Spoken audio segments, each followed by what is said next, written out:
السلام عليكم ورحمة الله وبركاته. بسم الله الرحمن الرحيم. بسم الله ما شاء الله. كل عام وانتم بخير جميعا. النهاردة ضيافة الضيف الجديد زي ما انتم شايفين،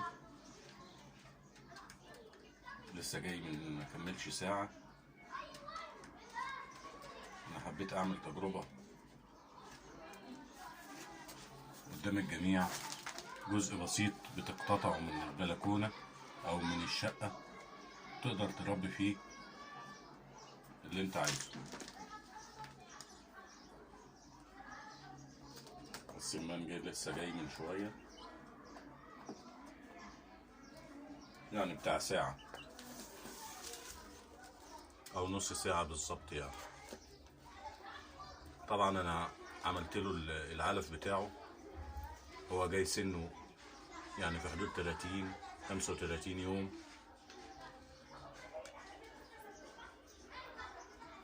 جاهز عشان بعد 10 ايام ولا حاجة ممكن يبيض.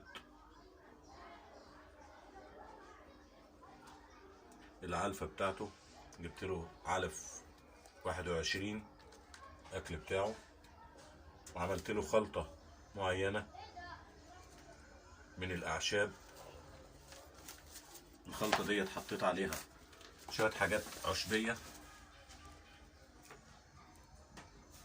حطيت عليها ايه بقى؟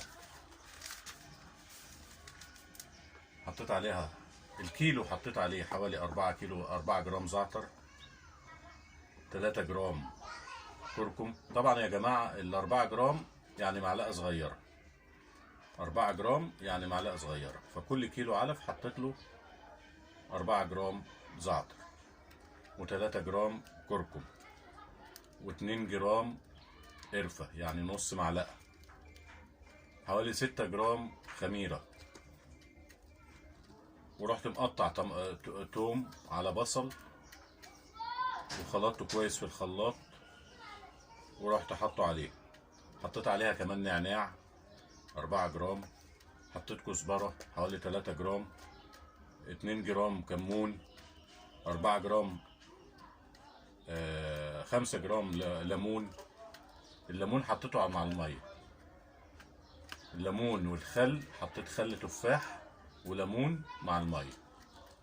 ده يعتبر رافع مناعة ومضاد للسموم والفطريات، لان انا كده يعتبر انا مغير العلف بتاعهم، فكده محتاجين مضاد للسموم والفطريات. هما طبعا لسه جايين يعني ما خدوش على المكان زي ما انتم شايفين، بس فايقين زي ما انتم شايفين. يعني هما فايقين بس ايه، يعني لسه ايه بياخدوا على المكان. اللي في الارض دوت جير، كلوا منه كتير جدا جدا جدا. يعني هما قعدوا ياكلوا منه كتير اول ما جه. والجير ده مش ضرر عليهم، ده بالعكس بيزودهم بالاملاح والكالسيوم، بيديهم املاح معدنيه كويس جدا، خصوصا ان انا جايبهم عشان يبيضوا.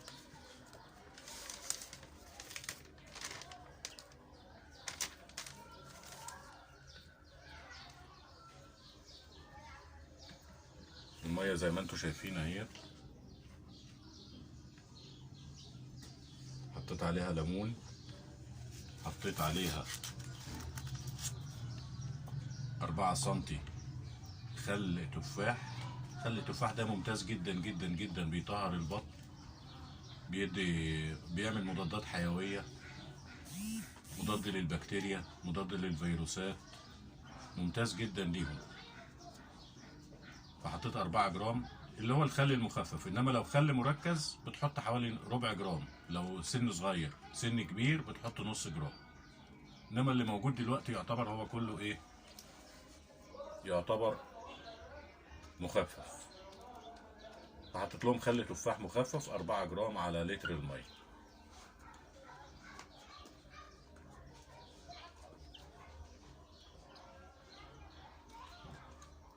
ان شاء الله هنكون مع بعض على طول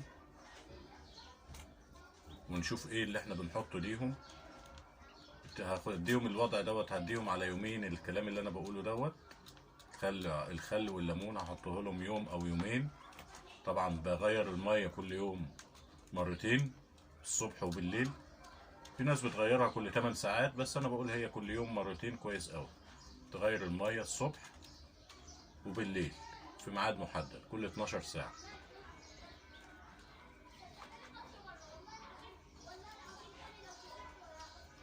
بالليل انا هحط لهم ميه حلوه، ميه عاديه جدا ما فيهاش عليها اي حاجه، والصبح هبدا احط الاضافات اللي انا عايز احطها. بعد كده هبدا اديهم املاح معدنيه، وبعدين فيتامينات الف د 3 اهي. هحاول بقدر الامكان انا ابعد عن الحاجات اللي هي الحاجات الادويه اللي فيها كيماويات، هحاول ابعد عنها، وهستعيد عن الكلام دوت باعشاب. الاعشاب اللي احنا حاطينها بصل وتوم وليمون والكلام ده كله، ده بيغني عن الحاجات الادويه باذنك يا رب، هيغني عن الادويه نهائي. وهنشوف الموضوع دوت، هتبقى تجربه معانا مع بعض، هتبقى تجربه نجربها مع بعض ونشوف الوضع ايه. ادي احنا شفنا لسه جاي جديد اهوت. انا مش محتاج وزن، انا دلوقتي انا ببص ان انا جايبه مش عشان وزن، انا جايبه عشان يبيض، ومنه هنبدأ نحضن او ناخد البيض للفقاسة، نعمل فقاسة على ايدينا ونبدأ نحضن منه ونعمل حاجة كويسة.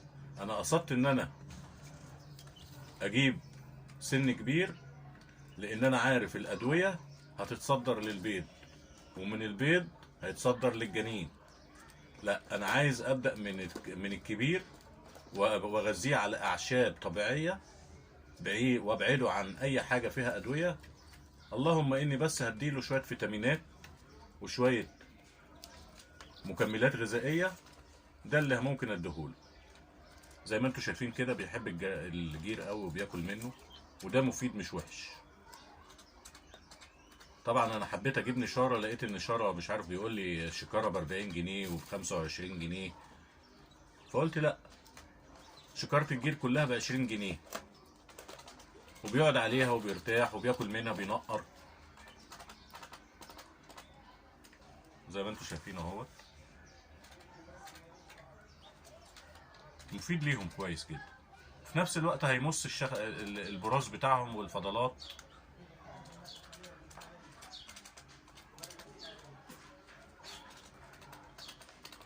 لسه بادئ يفوق اهوت، بدأ ياخد على المكان.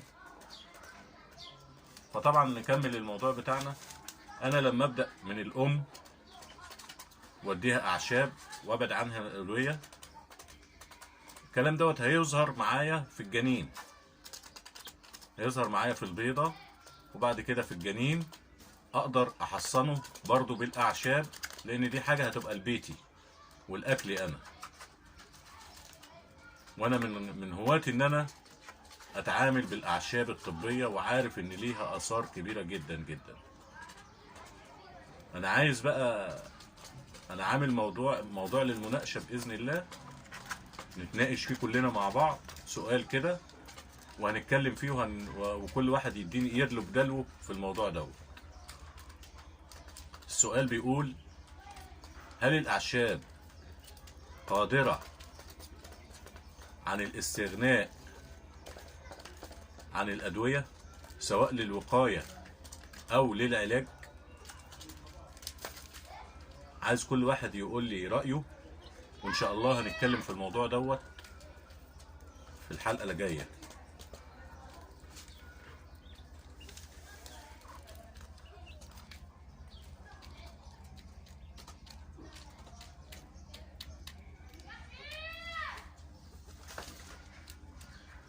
يا ريت يبقى في تعليقات ونتكلم في الموضوع دوت، واللي ليه سؤال برضو مختلف او عايز حلقة عن حاجة معينة نتكلم فيها هنتكلم فيها. انا طبعا زي ما انتوا قلت، زي ما انتوا عارفين، طهرت الحيطة خالص. الكلام ده احنا قلناه المرة اللي فاتت، وده بأكد عليه. اهم حاجة ان انت تقفل جميع البنود، بحيث ان انت مش الاعشاب بس، اللي هي هتساعدك على التربية السليمة. لازم يكون المكان متقفل كويس، المكان الحوائط ما يكونش فيها اماكن مشققة عشان يتحط فيها حشرات، ما يبقاش فيه اماكن فيها شقوق، خدت بالك، او اماكن فيها فحم، خدت بالك. والارضيه انا حاطط المشمع، يعني ممكن دي يتحط على البلاط، النشاره او الجير يتحط على البلاط، بس انا قصدت ان انا احط مشمع، والمشمع يكون كبير من جميع النواحي، على اساس حته النظافه. ده في بيت، حته النظافه سهل جدا ان انا اشد الم المشمع كله على بعضه 4 واروح شايله واروح حاطط مشمع تاني بالزباله اللي عليه بالحاجه اللي عليه، واروح حاطط مشمع تاني في لحظات، بدل ما اكنس وكحت والكلام ده كله. انا قاصد ان انا اعمل التجربه ديت، حته مشمع يتحط وفوق منه شويه الجير، ممكن شويه رمله، لو عندك نشاره حط نشاره، خدت بالك. اهم حاجه تطهير الاكلات وتطهير المسائي.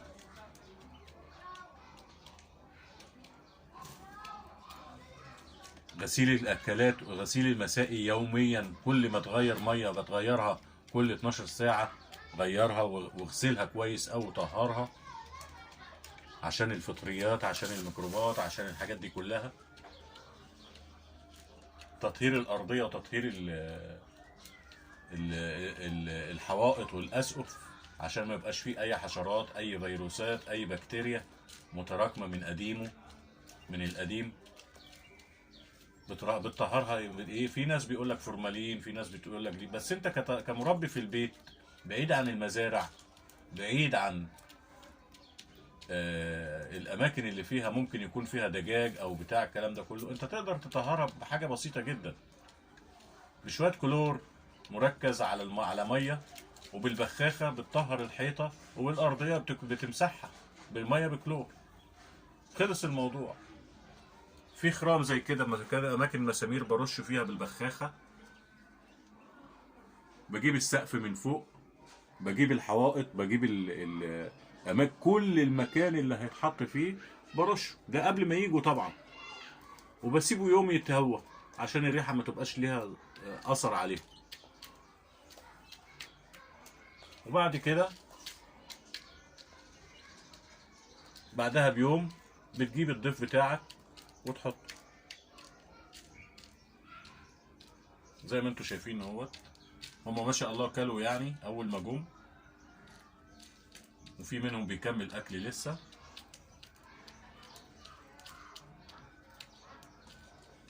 طائر وديع وطائر اليف جدا جدا، يعني مش زي الفراخ او زي اي حاجه تانية، اول ما تخش يحصل هيجان، يحصل ده يطير وده مش عارف ايه، عايز تمسك حاجه بتمسكها بسهوله. طائر سهل وبسيط جدا جدا في اكله، في شربه. حاول بقدر الامكان البصل والثوم دوت على طول، حاجات موجوده في البيت، اللي انا قلت عليه ده كله حاجات موجوده في البيت كلها، كل الحاجات اللي انا قلت عليها ديت حاجات موجوده في البيت، وبتستخدمها بمقدار بسيط جدا. الحاجات اللي انا قلتها ديت يا جماعه بمقدار بسيط جدا، بالمقادير اللي انا قلت عليها. ما تحاولش تزود وتقول انا عشان الاستفاده، ده بالعكس ممكن يقلب معاك بحاجات غلط. الحاجات اللي انا هقول لكم عليها تاني، عشان لو عايز تكتبها وتاخد بالك منها.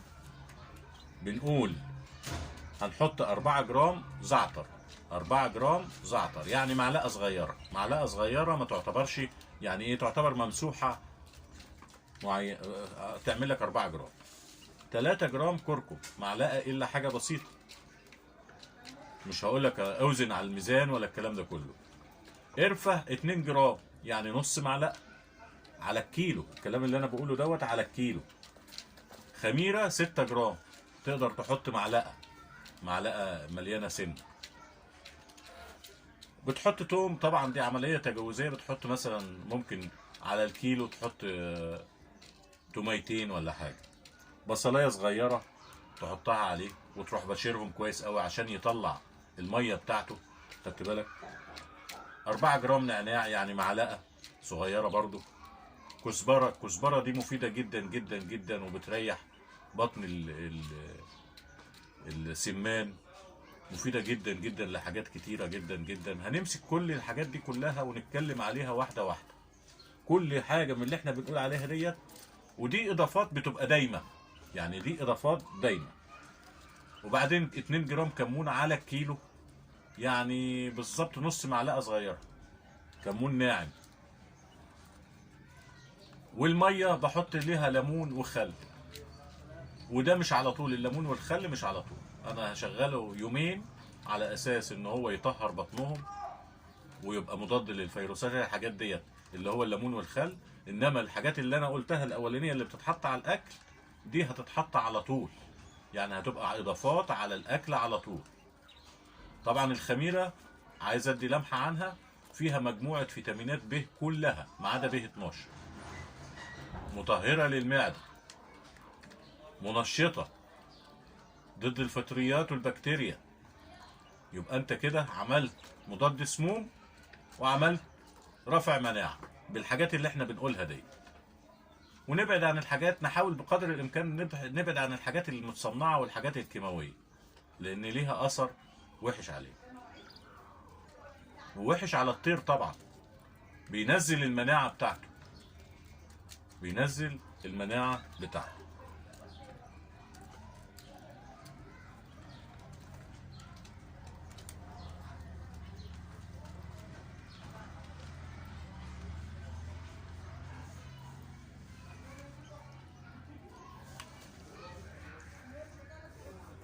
اهم حاجه برضو في الخل التفاح ما تحاولش تزود الجرعه بشكل جامد.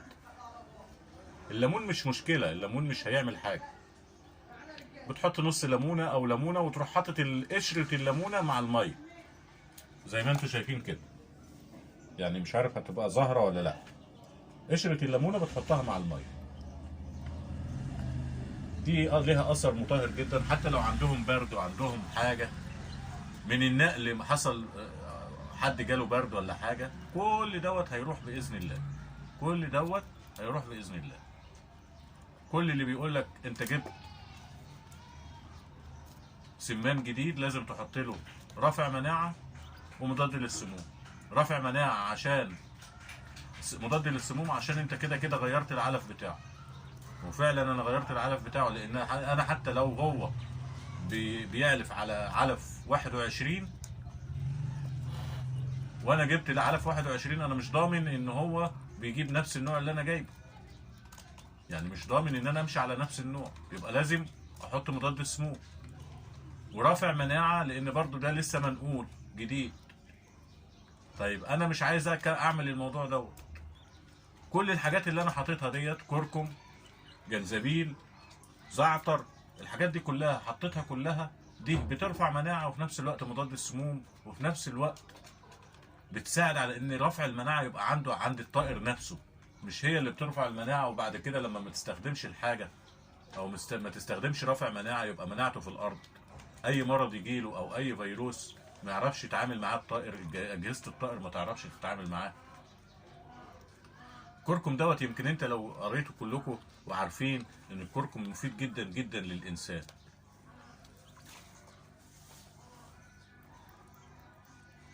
متهيألي وصلت الرسالة بتاعتي. رسالتي ان كل واحد يقدر يقتطع مكان يقدر يربي فيه مكان، ويقدر لو عايز تكبر المشروع دوت، اهم حاجة تحتك بالحاجة الاول، ما تروحش تجيب كميات كبيرة، هات كمية صغيرة وتعامل معاها وشوف اثر كل حاجة بتحطها لهم اثرها ايه. ما تسمعش بس، ما تقولش ده انا سمعت فلان وفلان، وما ما تسمعش كلامي وتسمع كلام فلان وكلام الناس دي كلها كويسة، ولكن احتك انت بالحاجة وخد خبرة. ممكن تفشل مرة، ممكن تنجح مرة، بس لازم تاخد خبرة وتعرف اخطائك ايه وتبدأ تتعامل مع الحاجة ديت. انت هتبص تلاقي نفسك اكتسبت خبرة من نفسك، ولو عايز تكبر هتبص تلاقيها حاجة بتكبر لوحدها. ولينا لقاء تاني ان شاء الله. واتمنى ان انا اسمع اشوف تعليقاتكم في السؤال اللي احنا قلناه دوت. واللي عايز نعمل حلقة عن حاجة معينة يتكلم فيها يقولها لي برضو، ونبدأ نشوف الموضوع ده.